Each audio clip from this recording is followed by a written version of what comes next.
जबलपुर में मां नर्मदा प्रकट उत्सव पर मंत्री राकेश सिंह, मंत्री कैलाश विजयवर्गीय और मंत्री विश्वास सारंग ने जबलपुर के नर्मदा तट ग्वारी घाट पर मां नर्मदा की पूजा अर्चना की।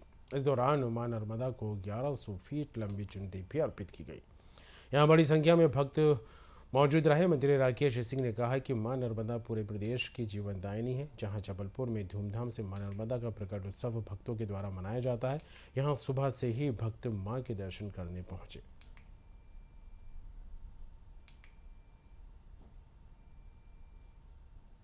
आज माँ का अवतरण दिवस है। जीवनदायिनी माँ, पुण्य सलीला माँ, जिनके दर्शन मात्र से पुण्य और मोक्ष की प्राप्ति होती है। और ऐसी माँ का जब अवतरण दिवस है तो आप देख रहे हैं कि लोगों में अगाध श्रद्धा भाव है, भक्ति है।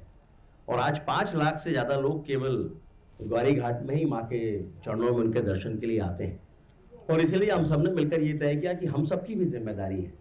माँ जीवनदायिनी है, लेकिन जीवनदायिनी स्वच्छ रहे, इसके लिए हम सबको भी मिलकर प्रयास करना पड़ेगा। तो इस बार ये निर्णय किया था सभी की सहमति से, पूज्य साधु संतों के आशीर्वाद से, कि सभी लोग रास्ते में रेत नाका के पास से ही वहां उनके पहले वाहन खड़े हो जाएं।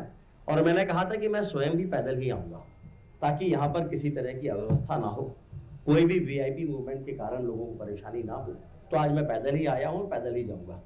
और उसके साथ साथ ये भी तय किया था कि यहाँ पर बड़ी संख्या में जब लोग आते हैं तो प्रसाद भी मिलना चाहिए। तो जबलपुर में लोगों में भक्ति भाव है और लोग भक्ति भाव के साथ प्रसाद का वितरण यानी भंडारे भी करते हैं।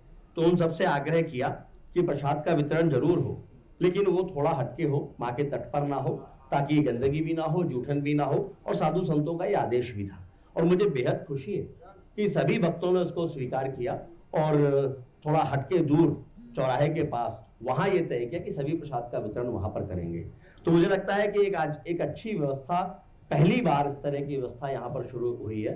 और इसके लिए मैं निश्चित रूप से पूज्य साधु संतों के आशीर्वाद को एक बड़ा कारण मानता हूँ। और उसके साथ साथ सभी स्थानीय जनों का सहयोग, जबलपुर वासियों का सहयोग, जिन्होंने मिलजुल कर इस निर्णय को स्वीकार किया है।